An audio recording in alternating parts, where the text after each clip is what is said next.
eles estão sendo ministrados lá dentro. Eu fiquei maravilhado de ouvir, né, aquilo que está acontecendo e de ver com os meus próprios olhos através dos videozinhos que eles gravam, né? Tem sido maravilhoso, estão sendo preparados para o dia do Encontro Kids, vossos filhos profetizarão.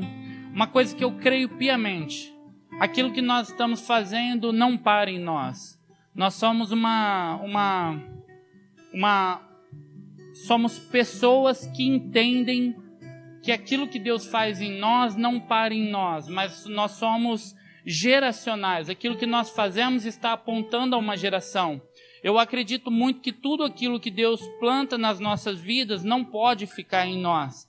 Nós somos seres que lembram do passado, trabalham no presente, mas apontam um futuro profético. Tudo aquilo que eu faço, tudo aquilo que eu falo são declarações no mundo espiritual, não daquilo que está acontecendo, mas daquilo que está para acontecer. E aquilo que eu faço tem que ser um desejo da minha alma, um desejo do meu coração, para que um dia se realize. E como se realize? Fazendo aquilo que Deus ministrou no meu coração, Deus brotou no meu coração, como uma semente. Uma igreja, ela não pode viver somente o dia de hoje. Acredite no que eu estou falando. Uma igreja que não aponta o dia de amanhã, ela não pode permanecer viva. Porque a todo momento, qual que é a nossa declaração de fé? Cristo morreu, passado, Ele vive em nós presente e Ele voltará, futuro. Voltará para quê? Qual o sentido na nossa existência? Se Ele vai voltar é porque tem um propósito. Não adianta eu somente falar para você, ó, fica firme, vai nessa tua força, um dia Jesus vai voltar, mas voltar para quê? Né? Nós falamos um pouco sobre o julgamento de Cristo, tribunal de Cristo. Ele vai voltar, nós fomos alcançados por uma salvação, por um amor. E se você crer no teu coração, confessar com a tua boca, você alcança aquela salvação. Aí você parte para o batismo. Para quê, pastor, nós vamos fazer tudo isso? Porque nós abrimos uma porta da salvação. E a salvação não é o fim de todas as coisas, é apenas o começo de todas as coisas.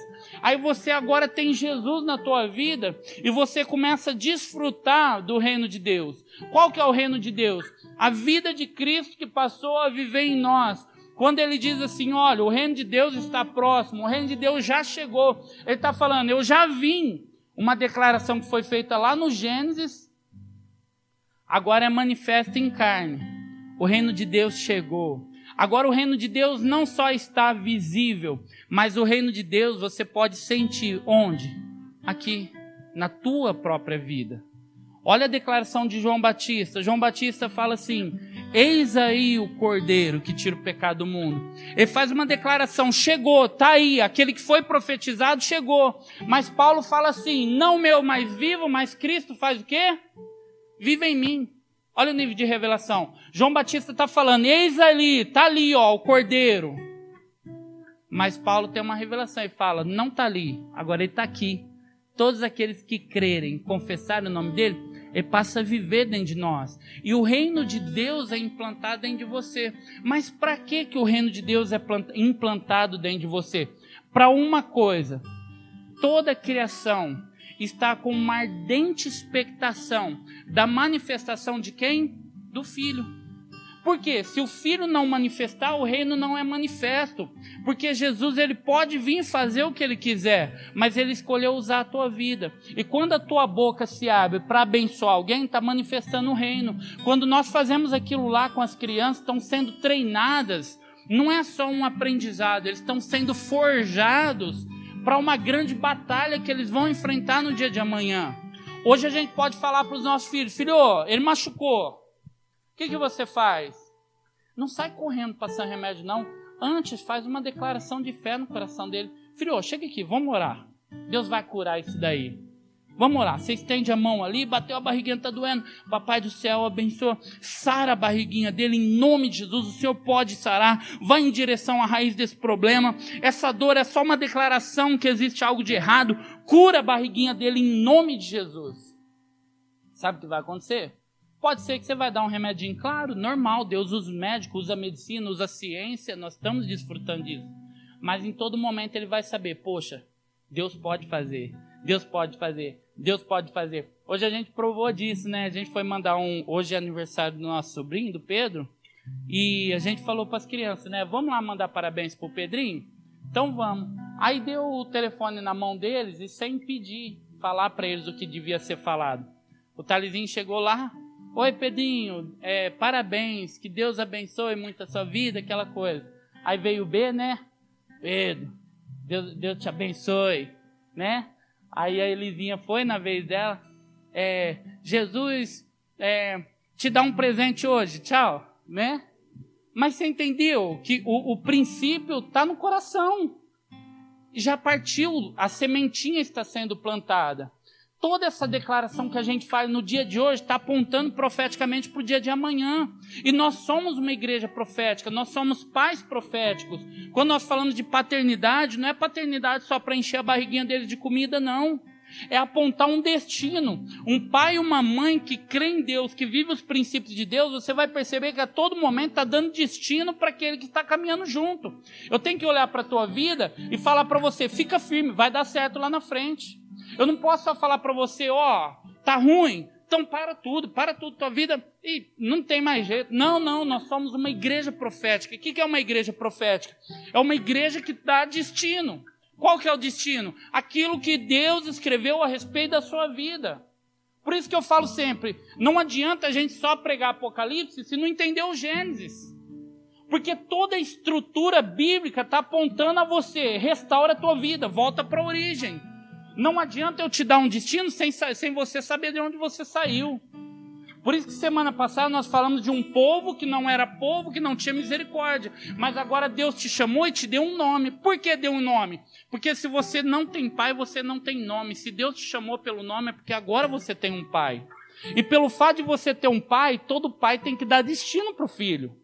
E quando eu entendo que eu tenho um pai, querido, eu posso descansar.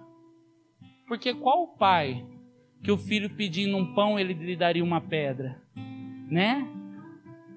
Você pode falar não quantas vezes for, mas uma hora você vai ceder. Porque você é pai, você quer agradar o teu filho. Não é verdade? Tem hora que você percebe, eu fico ali no cantinho. Aí cada um tem sua personalidade, né? A Elisinha tá dançando, enquanto ela tá dançando eu não consigo nem adorar, porque eu fico olhando para ela. Aquela coisa linda, às vezes eu choro, eu dou risada e tal, aquela coisa mais linda. Aí o Bezinho fica no cantinho dele, porque ele é mais na dele, né? Fica ali, cantinho. O Thalesinho, ele vai grudando. Eu vou indo para lá e vai grudando. Eu empurro ele para lá, aí ele volta, encosta. Empurro, volta e encosta. Chega uma hora que eu abraço. Sabe por quê? Porque o filho, ele tem carência do pai. E quando ele vai insistindo, o pai vai cedendo. Não é assim? É o amor que rege a nossa vida. Não estou falando de um ceder aos caprichos, não. Mas um amor que está ligado ao constrangimento de quando o filho insiste. Se o teu filho insistir muito, muito, muito, você vai parar tudo que você faz para dar atenção para ele. Por quê? Porque você é pai, você é mãe. E a paternidade está ligada a isso. Ao cuidado e ao destino que você dá. Amém? Abra comigo em Levítico capítulo 6. O verso é o de número 10.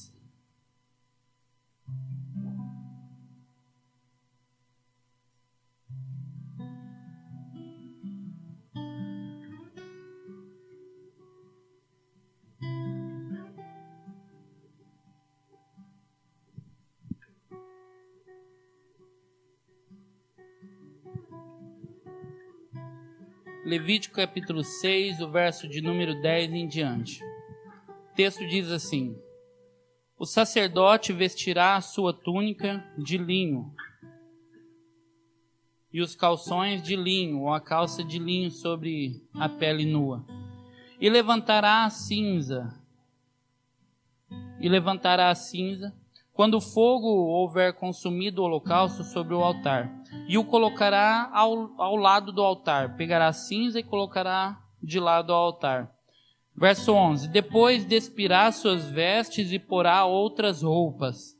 E levará a cinza para fora do arraial, a um lugar o quê? A um lugar puro. Verso 12. O fogo sempre ficará aceso sobre o altar. Não deve ser apagado. O sacerdote acenderá a lenha no altar cada manhã, e sobre ele porá em ordem o holocausto, e sobre ele queimará a gordura das ofertas pacíficas. Verso 13.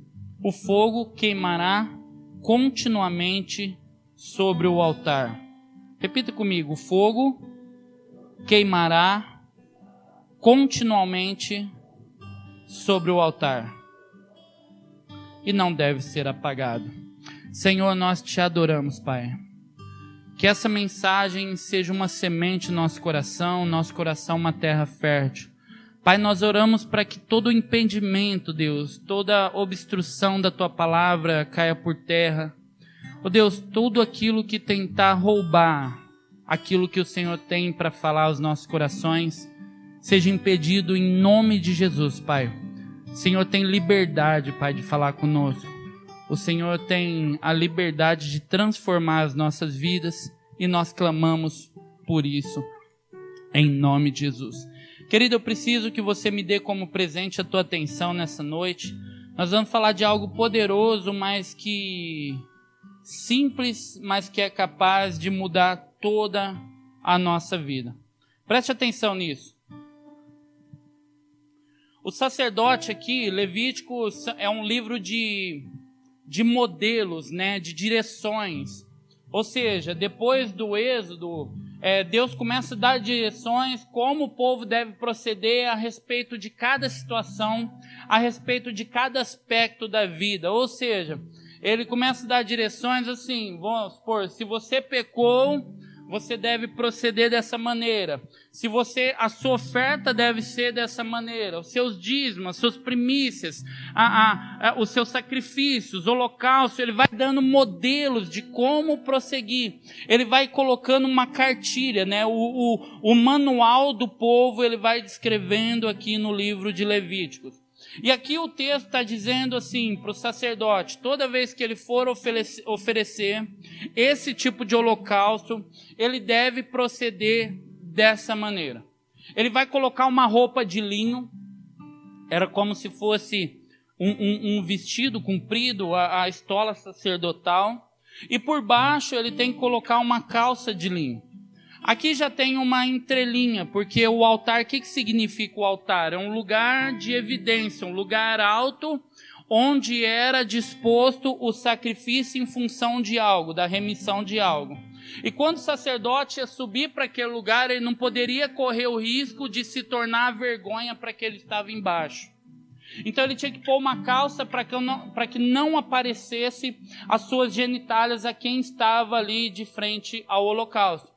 E aí Deus disse para ele, a direção para aquele homem era, você veste uma roupa de linho, você vai oferecer o holocausto, o sacrifício, prepara o sacrifício, organiza o altar, organiza tudo aquilo que tem que ser feito ali, a lenha, enfim, as pedras, e quando você oferecer o sacrifício, o holocausto, você vai pegar toda a cinza do sacrifício anterior, limpa o altar, pega toda essa cinza, coloca de lado no altar e ofereça o sacrifício. No outro dia você vai trocar as vestes do dia anterior, vai pegar toda essa cinza, vai para um lugar de um altar puro e deposita essas cinzas. Dessa maneira, todos os dias pela manhã, você vai manter a lenha no altar, vai manter o altar aceso. É como a pira olímpica, né? Eles precisam manter aquela chama acesa constantemente, né? Continuamente.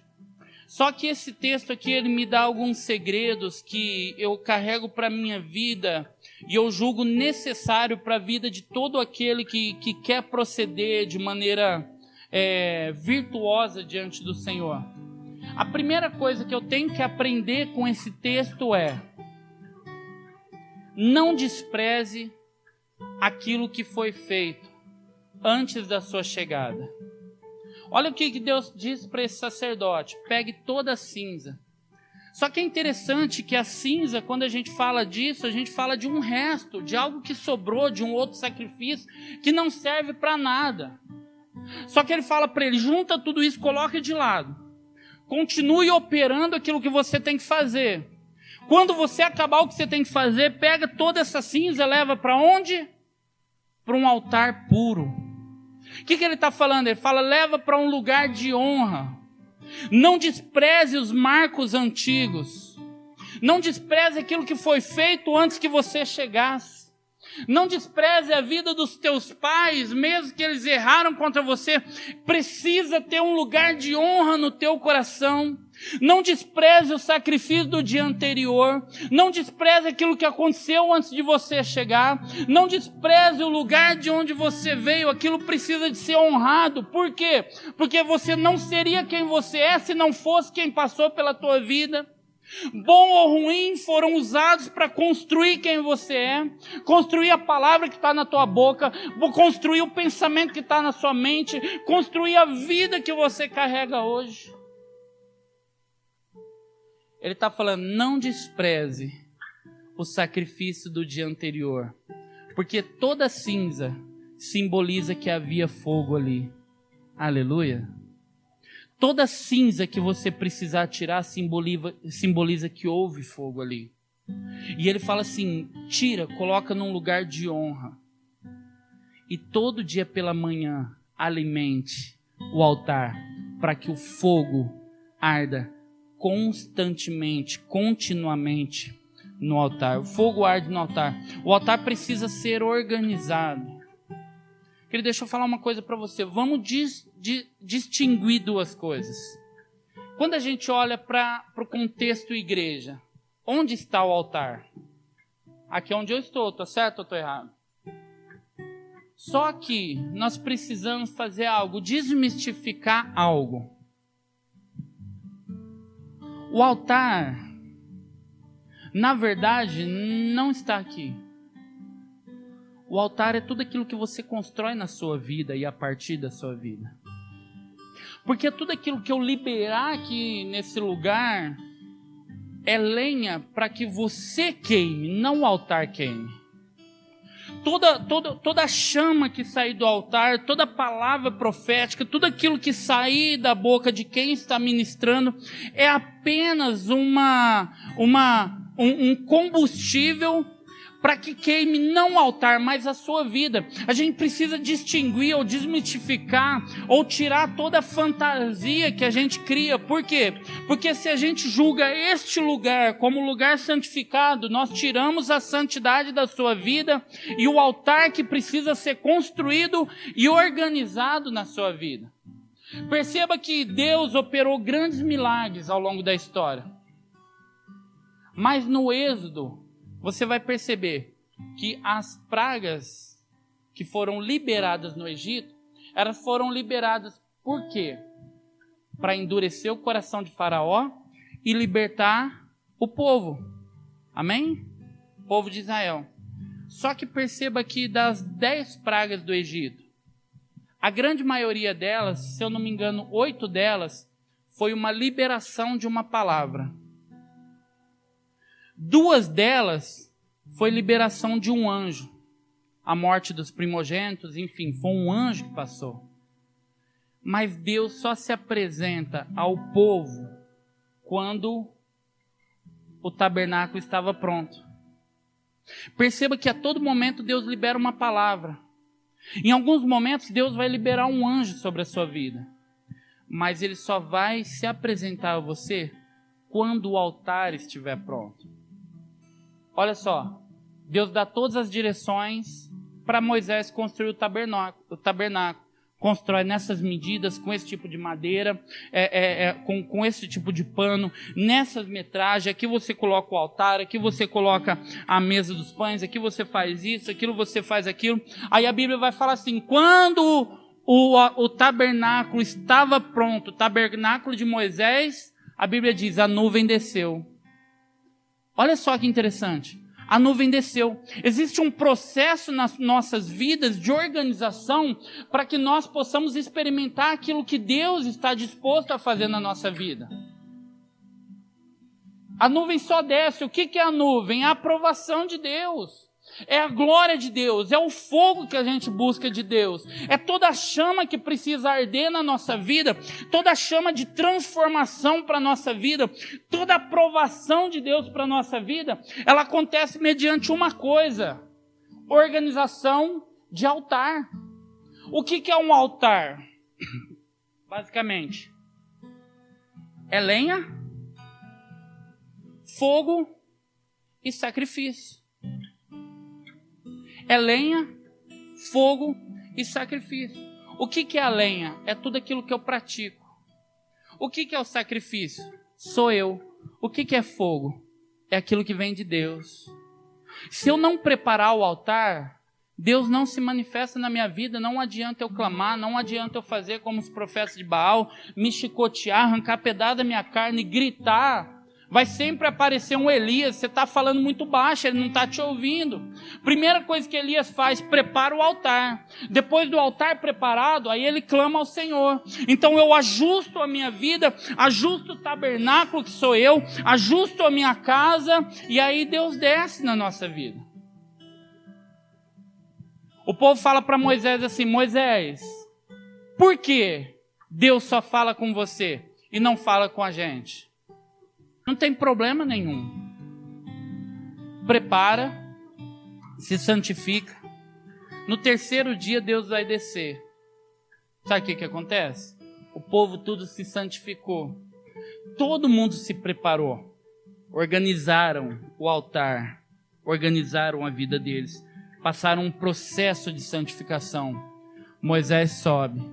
Aí o que acontece? A Bíblia diz que o monte começa a tremer. Relâmpagos, trovões, o monte começa a arder em chamas. É Deus pisando na terra. Só que o que acontece? O povo clama a Moisés: Moisés, pelo amor de Deus, fala tu. Não deixe que Deus fale conosco, porque senão a gente vai morrer.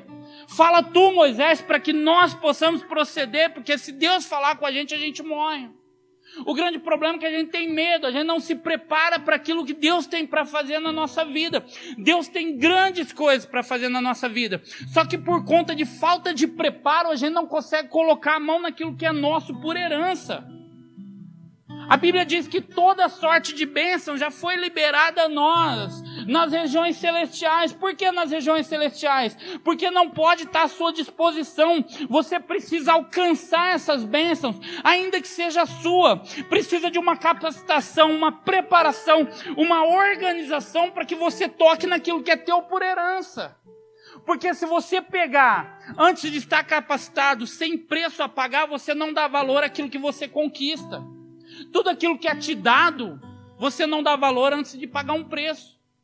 Por isso que o reino dos céus está à disposição, mas ele é tomado à força. Por quê? Aqueles que se esforçam se apoderam dele. Porque se você não dá um passo de fé em direção àquilo que Deus tem para a tua vida, ele não pode te dar. Porque se ele te dá, ainda que seja bênção, pode se tornar maldição.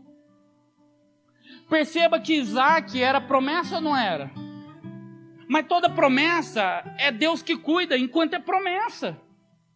Mas quando se materializa, Deus tira a mão, aí é você que cuida e administra.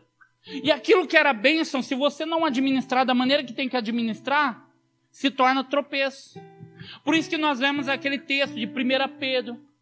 Eu, pela rejeição dos trabalhadores, eu me tornei a pedra angular, a pedra de edificação, a principal pedra.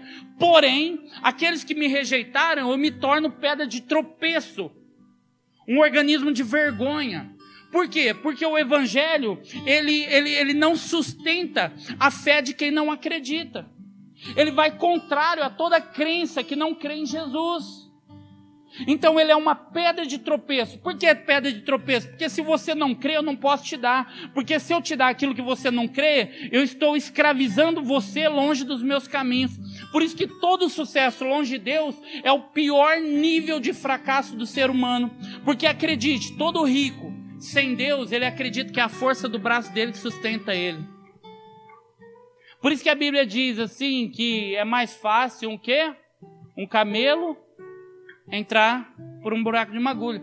Mas deixa eu te falar. Vamos refazer esse desenho.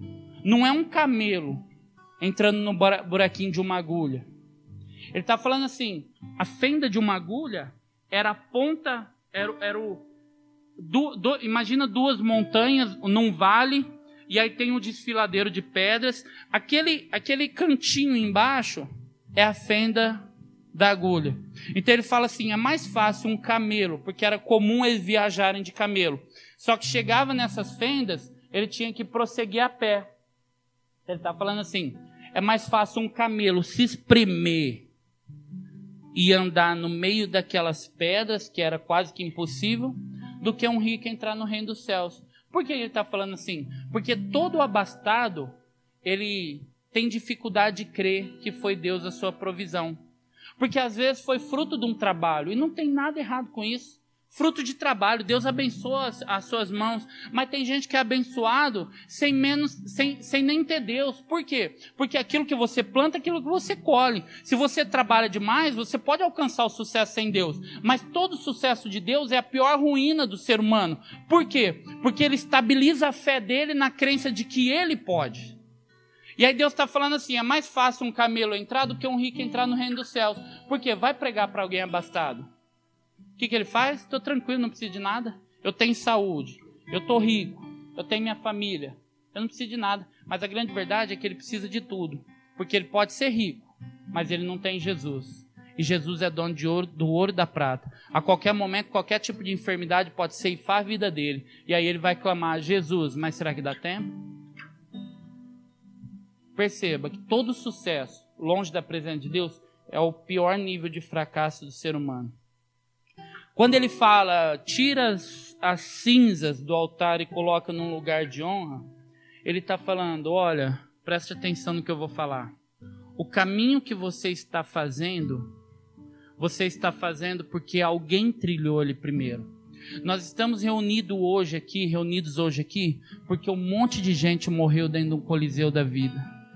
Porque um monte de apóstolos foram presos, chicoteados, decapitados, mortos ao fio da espada, crucificados. Por isso nós temos a liberdade de cultuar hoje. Então todas as vezes que eu desonro os marcos antigos, os meus pais, eu estou fazendo uma declaração de que eu pouco me importo do que aquilo que passou. Eu me importo somente com a minha vida. Então deixa eu te falar uma coisa, jovens, você que é jovem, você que como eu, tem vivido uma vida plena com Deus, ou tem pelo menos tentado viver, acredite, aquilo que você faz hoje é fruto de joelhos que se dobraram antes de você. É fruto de desejos do seu papai e da sua mamãe, é fruto do suor do seu pai e da sua mãe, é fruto de trabalho dobrado, hora extra de alguém para pôr comida na sua mesa. E como nós vamos desvalorizar os marcos que passaram? Porque os marcos que passaram me fizeram quem eu sou hoje, e a partir de quem eu sou hoje eu estou projetando uma geração depois de mim. Então eu honro aquele que passou. Por quê? Porque eu devo muito. O sapato que meu pai usou furado eu não preciso usar, porque o caminho que ele fez eu não preciso fazer. Ele facilitou a minha vida. Doa a quem doer. Se o teu pai for ruim ou não foi, se tua mãe foi ruim ou não foi, ela preparou, ela te colocou na terra, foi um instrumento de Deus para que você estivesse aqui. Por isso, se alguém quiser prolongar os dias na terra, precisa honrar quem passou. Se você não honrar quem passou, acredite, é melhor que você morresse agora. Porque quem desonra quem passou, apaga um passado de luta por todos aqueles que morreram por sua causa. Moisés só pôde livrar o povo do Egito porque ele vem depois de uma ascensão do Egito. A partir de quem? De José. Só que a gente tira uma história e desliga uma história da outra. Só que um prepara o outro. Deus é um Deus de gerações. É um Deus que olha para a tua vida e não olha somente para a tua vida. Ele olha para a vida de quem vem depois de você, e quem vem depois de você, e quem vem depois de você. E nunca se esquece de quem veio antes de você. Acredite, você que nasceu em berço evangélico, é muito mais claro isso. Quantas vezes eu nunca vi minha mãe chorar na minha frente, mas eu sempre ouvi o clamor dela no quarto. E talvez você passou por isso, percebeu isso. E talvez se você não nasceu num berço evangélico, acredite, mesmo na sua vida natural, sem contar o lado espiritual, o pão que você comeu na sua infância permitiu que você chegasse até aqui.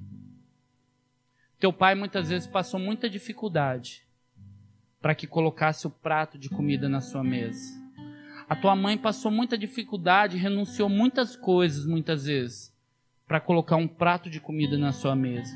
É isso que o sacerdote está fazendo, honrando aqueles que passaram. A dracma perdida, você lembra da história? Talvez você lembre disso.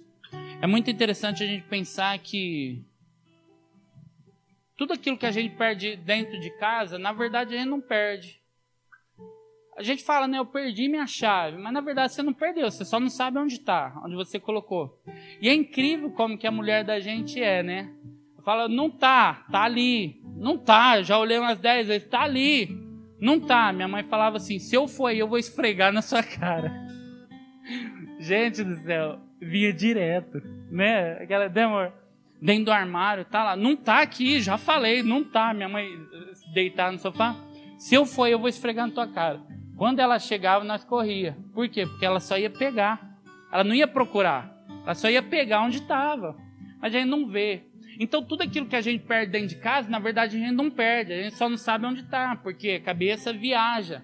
Então, quando a Bíblia fala sobre a dracma perdida dentro de casa, na verdade, não está falando que perdeu. Ela está fazendo uma simbologia ao quê?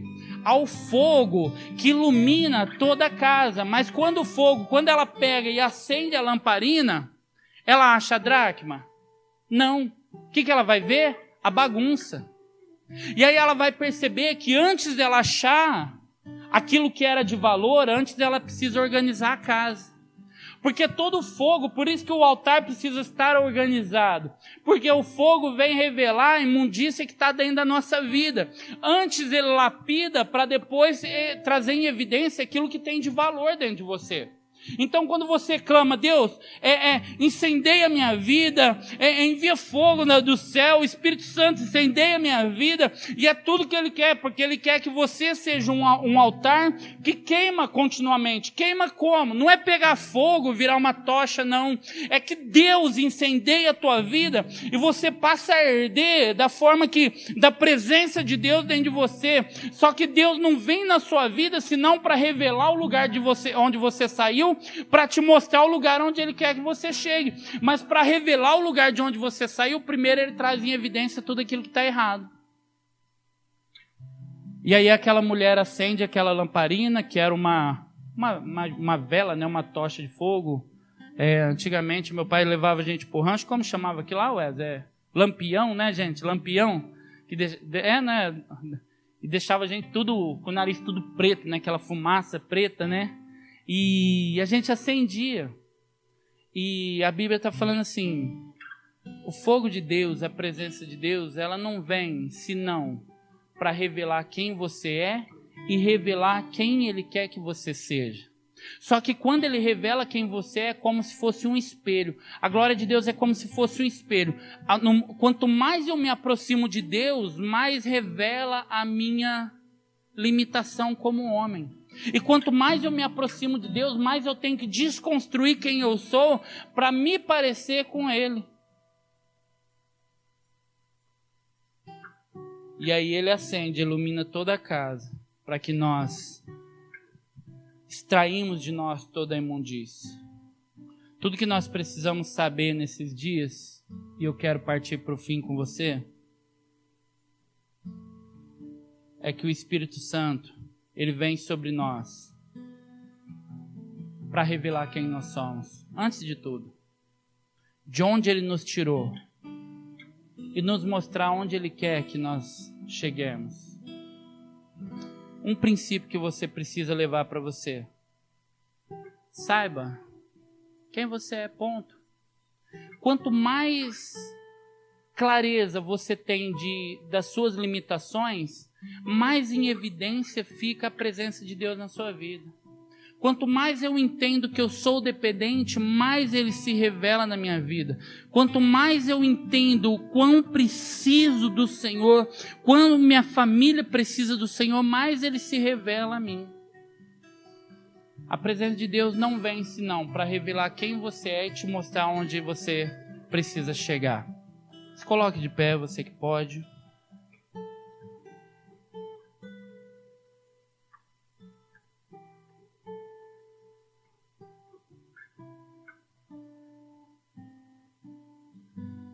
O sacerdote, ele abastecia o altar toda manhã para que o fogo queimasse continuamente. E aqui eu quero finalizar com você. Feche seus olhos em nome de Jesus.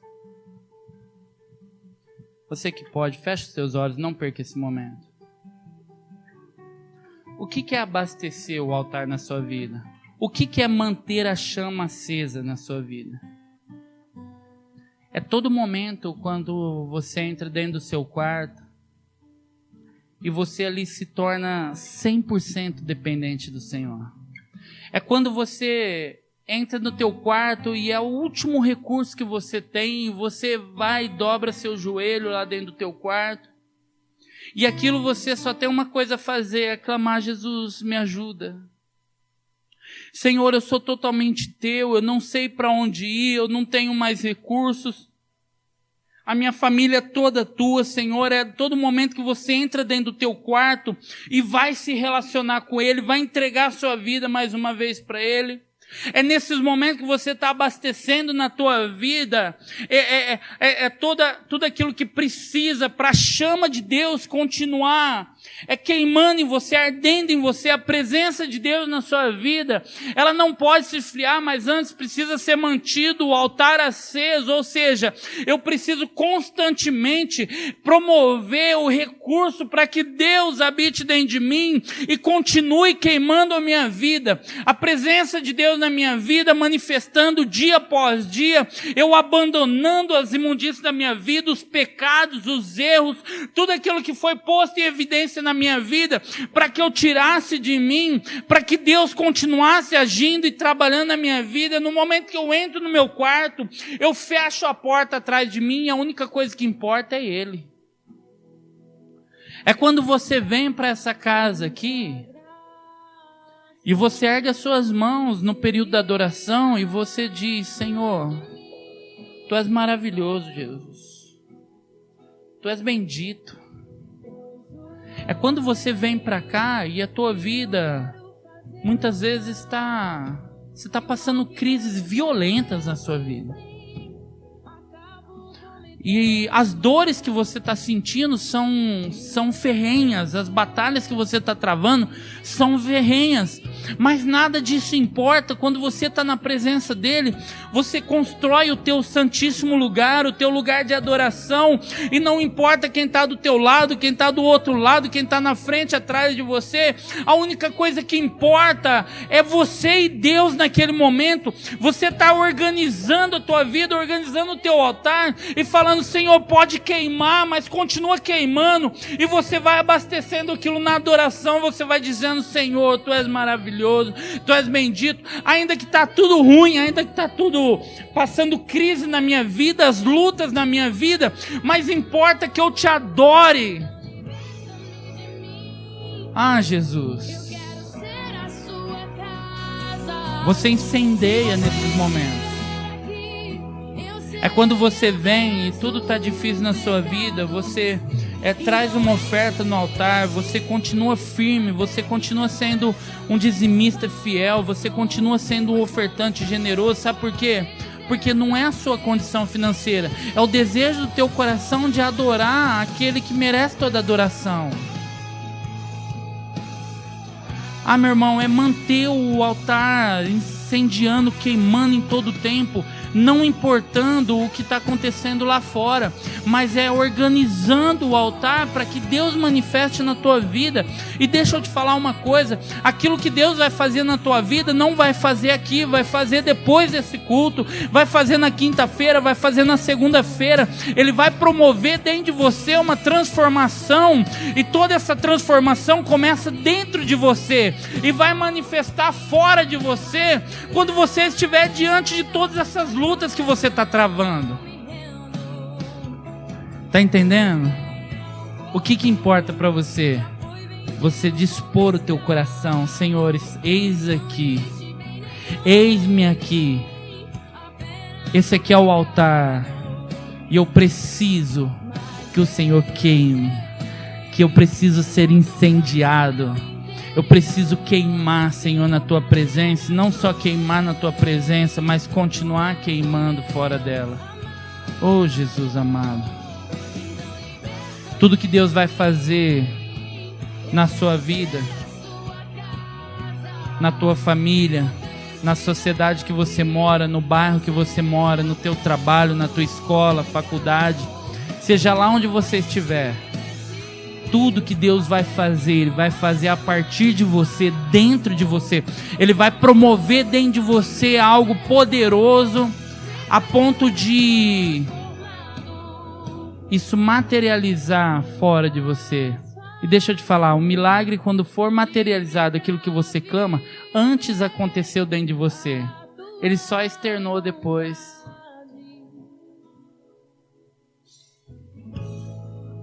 Detalhe na sua vida é: entrega para Ele. Entrega tudo para Ele. Confia nele. Acredite, Ele vai fazer, mas antes Ele precisa trabalhar dentro de você. Antes Ele precisa curar você. Antes Ele precisa transformar você. Talvez você está precisando de respostas nesses dias, mas antes Ele precisa mudar algumas coisas dentro de você. Antes Ele precisa organizar você por dentro. Antes Ele precisa ajustar você por dentro para depois transformar o teu casamento. Antes Ele precisa ajustar você por dentro para depois transformar a tua família. Antes Ele precisa organizar esse altar aí. Antes Ele precisa organizar você por dentro para depois ajustar o teu trabalho, abençoar você. Antes de abençoar a tua vida, primeiro Ele precisa te matar por dentro. Matar os teus conceitos, os teus achômetros, a tua religiosidade, tudo aquilo que você acha que é certo, às vezes está muito longe do plano de Deus para a tua vida. E meu irmão, deixa eu te falar, antes de promover qualquer coisa fora de você, antes Ele vai fazer isso dentro de você. E talvez vai doer, vai machucar, porque Ele vai desconstruir alguns conceitos que durante anos você veio construindo. E aí Ele vai tirar de você, para depois Ele começar a te dar. Acredite no que eu estou te falando. Ele te abençoa mais tirando de você aquilo que é mal do que te dando aquilo que é bom. Porque quando Ele tenta tirar aquilo que é mal de você, Ele precisa que você renuncie e obedeça. Agora, quando Ele te dá, Ele só te dá para desfrutar. Aleluia. Quantos creem nisso? Diga amém, em nome de Jesus. Olhe para mim um minutinho. Antes de te dar algo, Ele vai tirar algo de valor. Por quê? Para entender o teu coração. E não estou falando que é algo que é bom, que é de Deus, não. Estou falando que é algo que precisa de você renunciar. E talvez enquanto eu estou falando, Ele está colocando em evidência algo no teu coração. Quando Ele entendeu que Isaac era mais importante que Deus, Ele pediu Isaac. E Deus vai te pedir tudo aquilo que você não está disposto a entregar. Tudo aquilo que você não quer entregar, Ele vai te pedir. Agora, tudo aquilo que você entregar, Ele nunca vai te pedir, porque já é dele. Por que Ele pede a tua vida? Porque você resiste em entregar ela. Por que Ele pede o teu trabalho? Porque você resiste em entregar. Por que Ele pede tua finança? Porque você resiste a entregar. Por que muitas vezes Ele pede os nossos filhos? Porque a gente insiste em achar que é nosso. Meu Deus do céu. E tudo aquilo que a gente entrega, Ele não precisa pedir, porque no nosso coração já foi entregue. Deixa eu te ensinar algo. Quando você entregar alguma coisa no altar, você só desfruta quando aquilo que você entregar morrer. Como morrer? Morrer no teu coração e aquilo que você entregou ter destino. Enquanto estiver na tua mão ou no altar, você não desfruta daquilo. Agora, quando morrer no teu coração, você entregou. Quando o sacerdote dar destino àquilo, aí Deus retribui aquele que deu. Preste atenção nisso. Você entrega. Morreu no teu coração, você entregou. Quando o sacerdote dá destino, você desfruta. Porque se morreu no teu coração, não quer dizer que aquilo foi entregue para Deus. Agora, quando Deus receber, o sacerdote dá direção, dá destino àquilo, aí da parte do Senhor vem tudo aquilo que você buscava. É interessante isso. Deus vai te pedir, acredite, tudo aquilo que você não está disposto a entregar. Tem gente que vive uma vida dissoluta. Vive uma vida. Tenho saúde, tenho tudo que eu quero. Não vou falar que é por conta disso. Mas vive uma vida toda sem entregar a vida para Jesus. Chega uma hora que Deus pede, vem para cá. Só que quando Ele pede, Ele vai fazer você entregar tudo aquilo que estava no lugar dele. Tudo aquilo que estava no trono da tua vida. Por isso que Ele fala para o jovem rico, vem e me segue. Ele fala, eu vou. Não. Vende tudo que você tem. Eu não quero nada que roube o meu lugar no teu coração. Entrega tudo. Quando você entregar tudo, agora você pode me seguir. Porque você está vazio. Tem lugar que só cabe Deus na tua vida. Não cabe. Não estou falando de filho. Mas o amor que excede ao amor ao Senhor. Aí Ele pede. Porque Deus não reparte nada com ninguém. A glória é dele. Para Ele. E por Ele. Em nome de Jesus. Amém? Amém? Quantos recebem isso? Deixa eu orar pela tua vida. Senhor.